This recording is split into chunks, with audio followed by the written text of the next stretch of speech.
Today we are talking all about results, exam results. So I know that lots of you get really stressed, and I know that at the moment it's A-level results day coming up, it's GCSE results day coming up. Lots of you getting really stressed at the moment, worried, nervous, apprehensive about how you're going to have done in your exams, whether you're going to have got the grades you wanted, the grades you needed to get into the universities you wanted.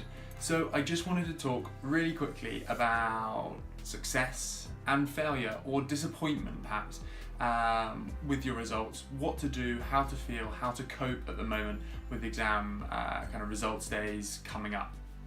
So the first thing to say is that although I kind of talk a lot about the importance of exam results, the importance of succeeding at school, at university, whatever, one of the most important things to remember is actually that school results, exam results, are not the be all and end all.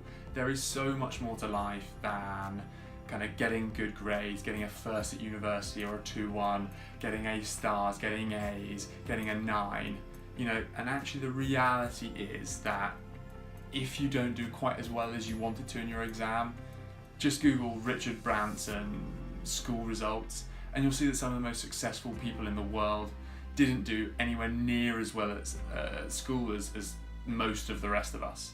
So the first thing to say is that kind of not doing quite as well as you hoped is not the be all and end all. There is much more to life than exam results.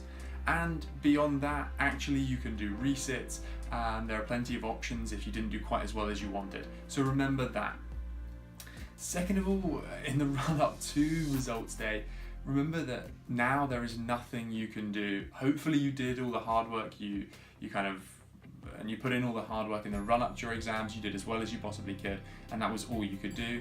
If you don't feel like you did quite as much work as you could have done, then learn from that mistake and know that next year you're going to work harder. Use the fact that right now you're feeling like, I wish I'd done a little bit more. Turn that into a positive and say, next year I'm going to be all the more determined. So those are the two key points right now as you kind of go towards results day. Remember, it's not the be all and end all, and know that you can't do anything to change it. What will be, will be. So let's now talk or turn our attention really to what happens if you succeed or if you're a little bit disappointed on results day. As many of you will know, I had my kind of final university results quite recently and did really well. But I have had exams where I've not done quite as well as I wanted to. And so I just wanted to talk a little bit first about succeeding, and then also a little bit about the disappointment, what you can do on results day, both practically and kind of psychologically, to prepare yourself for your results. So if you succeed, if you do really well, massive congratulations, awesome work, all your hard work paid off. The first thing, look yourself in the mirror and be absolutely delighted with yourself that kind of everything you put in, all your hard work did pay off. Carry that belief in yourself forward and know that you can continue to succeed, continue to thrive, continue to enjoy life. However, I say look in the mirror and be really proud, because I think one of the most important things if you succeed and if you do well is to be modest with it. And this is something that I try to practice. I know that I share my exam results quite publicly through Exam Grade Booster. That's sort of because I have kind of a vested interest in showing people how well I do in my exams, because I'm sort of prattling on the whole time about how to do well in exams. So actually when I do well in exams, I feel like I have almost like a duty to share that as proof that what I'm talking about does in fact work. But actually I think that for the most part, unless that's the case for you, tell your friends, tell your family, they will be over the moon for you. But don't go around asking people who you don't really know that well how they got on, because it will just seem like you just are asking in order to tell them your own exam results. And to be honest, there is nothing worse than someone who does well in exams and feels the need to kind of make other people feel bad or project their success onto everyone else. The reality is you've done awesomely well, congratulations, but be modest with that. Know that part of succeeding is being modest with it. So that's kind of my main piece of advice, is if you do well, absolutely enjoy it. Tell your friends, tell your family. But anyone who could take you talking about your success in the wrong way, who could see it as bragging, maybe just keep it to yourself and let them ask you how you did. And if they don't ask, don't tell. most people will probably find out your results anyway, so if you want to seem like a cool, nice person and also have everyone know, like, it will get out anyway, so don't worry. Your friends will probably tell everyone how well you did because they'll be so proud of you. Or your parents. Parents always post on Facebook, but you know, another story. Okay, so let's move on from if you do really well to if you don't do quite as well as you hoped. So the story I've told it before, and you might have heard me tell it before, is that in my first year, at the end of my first year at Cambridge, my results were pretty good, but they weren't as good as I would have hoped, or as I was hoping for. And that was really probably the first time I'd ever felt, not like I'd failed, but like I hadn't done as well as I was really hoping to. And so I can kind of totally associate with that disappointment. I think that there are kind of different degrees of disappointment. So first of all, I'm going to talk about kind of worst case scenario. If you really don't do as well as you needed to get your university offers as an A-level student, there's a thing called clearing, and there are other people who talk much more in depth about it than me. So check out Eve Bennett. She just did a really cool video on the process of clearing, and recommends an app that you can use for clearing. And also just Google UCAS, what is clearing, and they'll give you an in-depth kind of rundown of exactly what clearing is. But basically, if you don't make any of your university offers, you go through clearing in order to find a university place. That said, don't feel obliged to do that if you want to take a gap year, if you want to kind of take time off and reassess what you're doing without rushing into something. You should also feel free to do that. But I think it's probably best to try and go through clearing and get something firmed up, and then you can kind of make a decision later, because clearing is quite a rushed process, I think, and it all happens very quickly. So definitely check out Eve's video or just the UCAS site so that you're kind of ready just in case the worst happens. If you don't make your first choice university, but you make another university that you're going for, and this is kind of probably the area where most disappointment happens, my number one kind of most important piece of advice here is just know that actually going to your number one university doesn't really matter.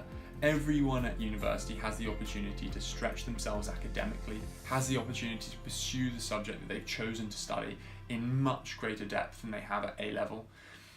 And to be honest, actually different universities have different pros and cons, and if you didn't get into Oxford or Cambridge, or you didn't get into Durham or Bristol, whatever university you didn't get into, or UCL or Imperial, wherever it might be, actually there are other things about university experience. First of all, the kind of level of education you're going to receive is still going to be extremely high at almost all UK universities, if not all. The second thing is that actually you could get a lot more enjoyment, and often people ask me how I found my Cambridge experience. The reality is, yes, I enjoyed it. Yes, I was stretched academically. Do I have some regrets about wishing that I'd had a bit more time to enjoy life, to enjoy what are supposed to be some of the best years of your life at university? Yes, I do.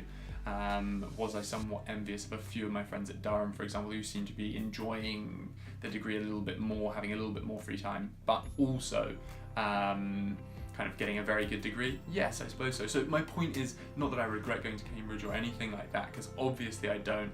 My point is just that there are different pros and cons to different universities, and do not see kind of disappointment, slight disappointment in not getting into your number one university as the be all and end all.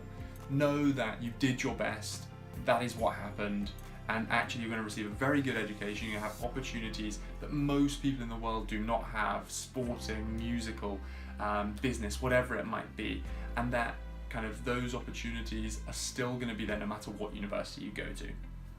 And you're going to make amazing friends and that's probably one of the best things about university, and that will happen no matter where you go.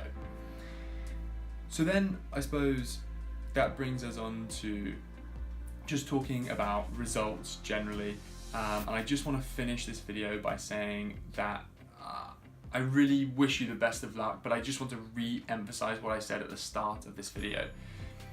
Results day is a massive day, and it seems like the be all and end all right now. The reality is that there are other avenues you can follow. There are different things that matter in life: family, friends, health, etc. So try and keep that in context at the moment. Try and take deep breaths, keep yourself relaxed. Know that you did your best, and what will be, will be. If you succeed, massive congratulations from me, and be modest with it. If you don't do quite as well as you'd hoped, take that disappointment, know that it's not the end of the world. And I guess my very final point that I'm going to end with is to learn from your mistakes. Even if you did well, even if you succeed, I would encourage everyone right now to spend 2 minutes, literally just 2 minutes at the end of this video, now you've got to the end, thinking, actually, what throughout the revision process, even if you did really well, I do this, what could I have done better? Where could I have improved things? So for me, at the end of my first year, I didn't do quite as well as I'd hoped. That was purely because I got really stressed about my exams. I let the pressure that I put on myself get to me. I let that affect my performance, and ultimately that had a massive effect on the grade that I got. So look at yourself, think about, what could I have done better? And maybe even, actually, I would encourage you all to comment in the comments below. I would love to hear, what's one thing that next time you do exams you're going to do better? What's one thing that you would just like to whether it be reduce your level of stress throughout exams, whether it be make a better plan, whether it be revise in a more effective manner, so you're using more technology, whatever it might be. Let me know in the comments below, guys. I love hearing from you. I will try and respond to every single comment that you put down there. So thanks for watching, and best of luck if you have exam results coming out soon. If you succeed, massive congratulations. And if you're a little bit disappointed, know that it's not the be-all and end-all, and everything will be fine, and you have so much going for you anyway. Okay guys, I will speak to you again very soon. I'm going to post much more regularly, hopefully, from now on with you on YouTube. Yeah, so speak to you soon, and thanks for watching. Bye.